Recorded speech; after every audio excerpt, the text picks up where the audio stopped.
प्यारे दर्शकों, गरुड़ महापुराण के एक नए भाग में आपका स्वागत है। प्यारे दर्शकों से बेनती है कि या तो कथा पूरी देखें या ना देखें। अगर आप आधी कथा देखेंगे या बीच में छोड़ेंगे तो आप पाप के भागीदार होंगे। प्यारे दर्शकों, आप सभी का हमारे चैनल में स्वागत है। धर्म से जुड़ी वीडियो देखने के लिए हमारे चैनल को सब्सक्राइब और लाइक करें। धन्यवाद। प्यारे दर्शकों, अगर आपने वीडियो का इससे पहला भाग नहीं देखा तो इस चैनल पर जाकर देखें। धन्यवाद। हम यह दुआ करते हैं कि प्यारे दर्शकों के ऊपर श्री हरि कृपा करे। सभी प्रेम से बोलो श्री हरि, श्री हरि, श्री हरि। यम मार्ग में स्थित वैतरणी नदी का वर्णन। पाप कर्मों से घोर वैतरणी में निवास, वैतरणी से पार होने के लिए वैतरणी धेनुदान, भगवान विष्णु, गंगा तथा ब्राह्मण की महिमा।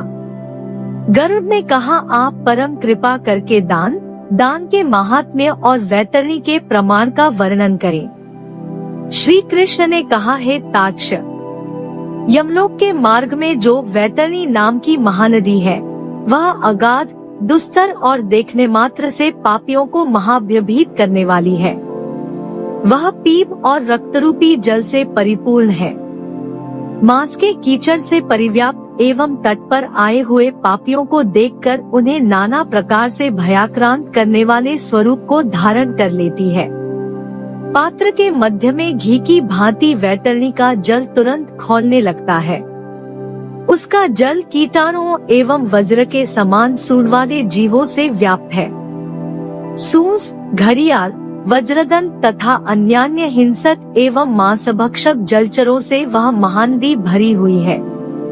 प्रलय के अंत में जैसे 12 सूर्य उदित होकर विनाश लीला करते हैं, वैसे ही वे वहाँ पर भी सदैव तपते रहते हैं, जिससे उस महाताप में वे पापी चिल्लाते हुए करुण विलाप करते हैं। उनके मुख से बार बार हा भ्रात, हा तात यही शब्द निकलता है। वे जीव उस महाभयंकर धूप में इधर उधर भागते हैं, उस दुर्गंधपूर्ण जल में डुबकी लगाते हैं और अपनी आत्मग्लानि से व्यथित होते हैं। वह महानदी चारों प्रकार के प्राणियों से भरी हुई दिखाई देती है। पृथ्वी पर जिन लोगों ने गोदान किया है, उस दान के प्रभाव से वे उसे पार कर जाते हैं। अन्यथा जिनके द्वारा यह दानन ही हुआ है, वे उसी में डूबते रहते हैं। जो मूढ़ मेरी, आचार्य, गुरु, माता पिता एवं अन्य वृद्धजनों की अवमानना करते हैं, मरने के बाद उनका वास उसी महानदी में होता है। जो मूढ़ अपनी विवाहिता पतिव्रता, सुशीला और धर्मप्राणा पत्नी का परित्याग करते हैं, उनका सदैव के लिए उसी महाघिनौनी नदी के जल में वास होता है। विश्वास में आए हुए स्वामी, मित्र, तपस्वी, स्त्री, बालक एवं वृद्ध का वध करके जो पापी उस महानदी में गिरते हैं, वे उसके बोझ में जाकर करुण विलाप करते हुए अत्यंत कष्ट भोगते हैं। शांत तथा भूखे ब्राह्मण को विघ्न पहुंचाने के लिए जो उसके पास जाता है, वहाँ प्रलय पर्यंत कृमि उसका भक्षण करते हैं। जो ब्राह्मण को प्रतिज्ञा करके प्रतिज्ञात वस्तु नहीं देता है अथवा बुलाकर जो नहीं है ऐसा कहता है, उसका वहाँ वैतरणी में वास होता है। आग लगाने वाला, विष देने वाला, झूठी गवाही देने वाला, मद्य पीने वाला, यज्ञ का विध्वंस करने वाला, राजपत्नी के साथ गमन करने वाला, चुगलखोरी करने वाला, कथा में विघ्न करने वाला, स्वयं दी हुई वस्तु का अपहरण करने वाला, खेत में और सेतु को तोड़ने वाला, दूसरे की पत्नी को प्रदर्शित करने वाला, रस विक्रेता तथा वृषलिप्ति ब्राह्मण, प्यासी गायों की बावली को तोड़ने वाला, कन्या के साथ व्यभिचार करने वाला, दान देकर पश्चाताप करने वाला, कपिला का दूध पीने वाला शूद्र तथा मांसभोजी ब्राह्मण ये निरंतर उस वैतरणी नदी में वास करते हैं। कृपण, नास्तिक और क्षुद्र प्राणी उसमें निवास करते हैं।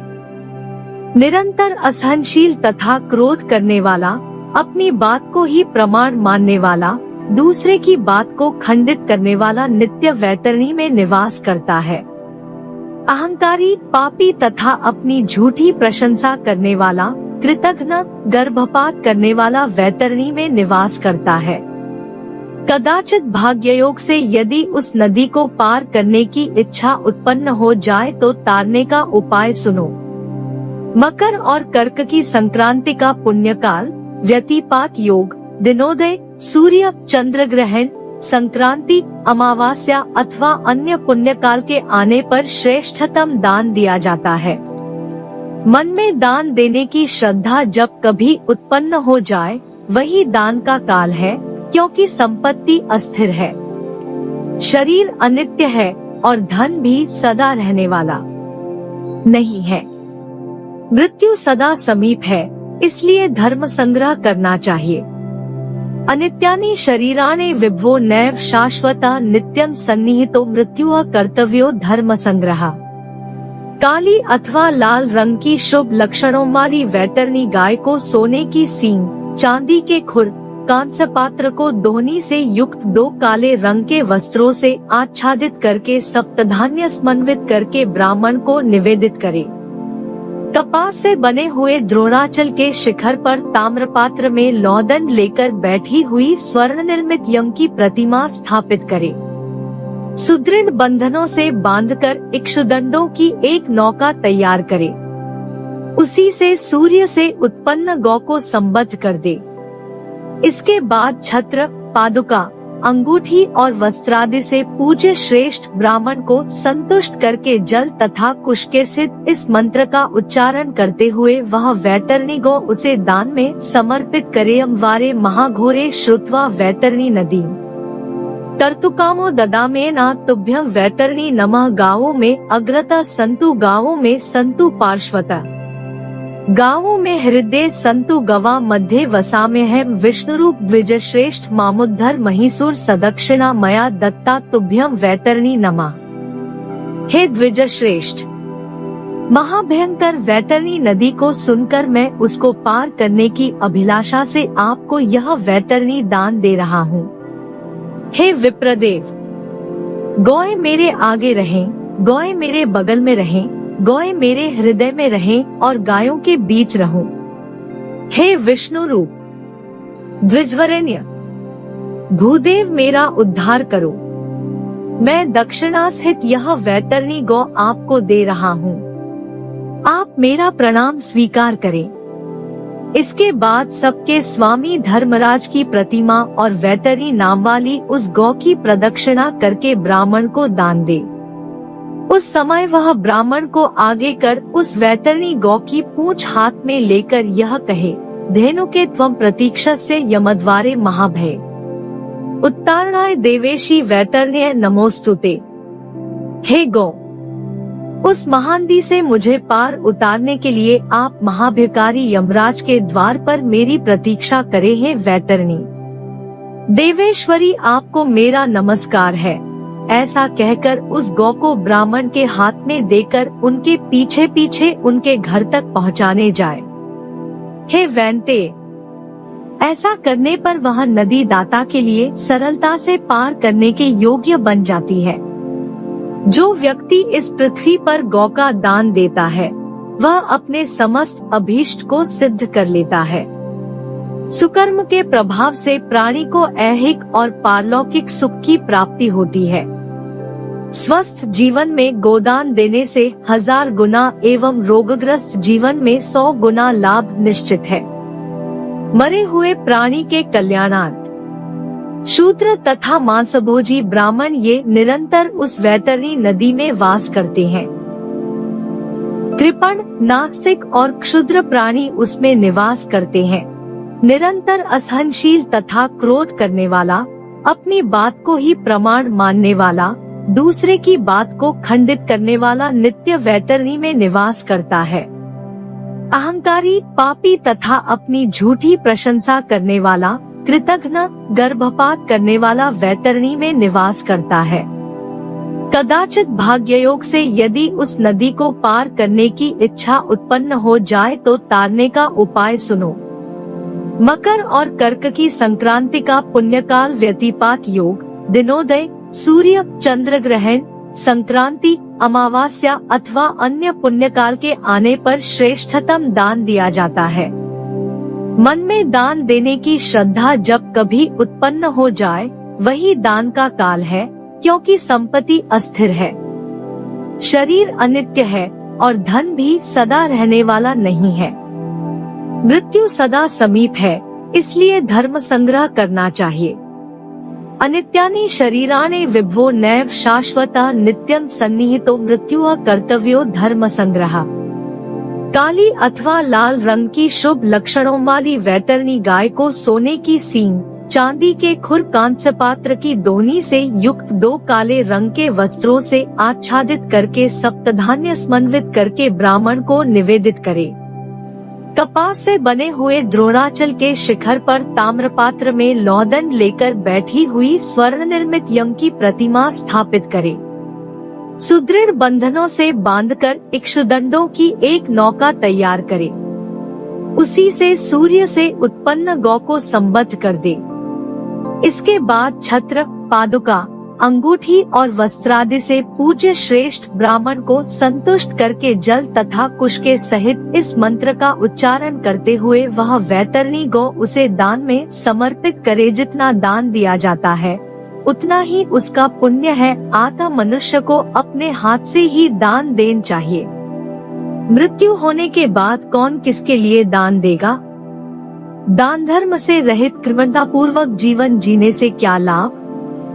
इस नश्वर शरीर से स्थिर कर्म करना चाहिए। प्राण अतिथि की तरह अवश्य छोड़कर चले जाएंगे। हे पक्षराज, इस प्रकार प्राणी वर्ग के समस्त दोह का वर्णन मैंने तुमसे कर दिया है। इसके साथ यह भी बता दिया है कि प्रेत के मोक्ष एवं लोक मंगल के लिए उसके और्ध्वदेहिक कर्म को करना चाहिए। सूत जी ने कहा है, विप्रगण परम तेजस्वी भगवान विष्णु के द्वारा दिए गए ऐसे प्रेत चरित से संबंधित उपदेश को सुनकर गरुड़ को अत्यंत संतुष्टि प्राप्त हुई। हे ऋषियों, जीव जंतुओं के जन्मादि का यही सब विधान है। यही जन्म, मरण, प्रेतत्व तथा और्ध्वदैहिक कृत्य का नियम है। मैंने सब प्रकार से उनके मोक्ष आदि कारण का वर्णन कर दिया है। जिनके हृदय में नीलकमल के समान श्याम वर्ण वाले भगवान जनार्दन विराजमान है, उन्हीं को लाभ और विजय प्राप्त होती है। ऐसे प्राणियों की पराजय कैसे हो सकती है? धर्म की जीत होती है, अधर्म की नहीं, सत्य ही जीतता है। असत्य नहीं, क्षमा की विजय होती है, क्रोध की नहीं। विष्णु ही जीतते हैं, असुर नहीं, विष्णु ही माता है, विष्णु ही पिता है और विष्णु ही अपने स्वजन बांधव है। जिनकी बुद्धि इस प्रकार स्थिर हो जाती है, उनकी दुर्गति नहीं होती है।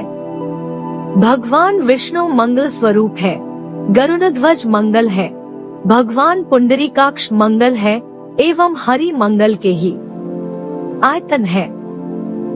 हरि ही गंगा और ब्राह्मण है।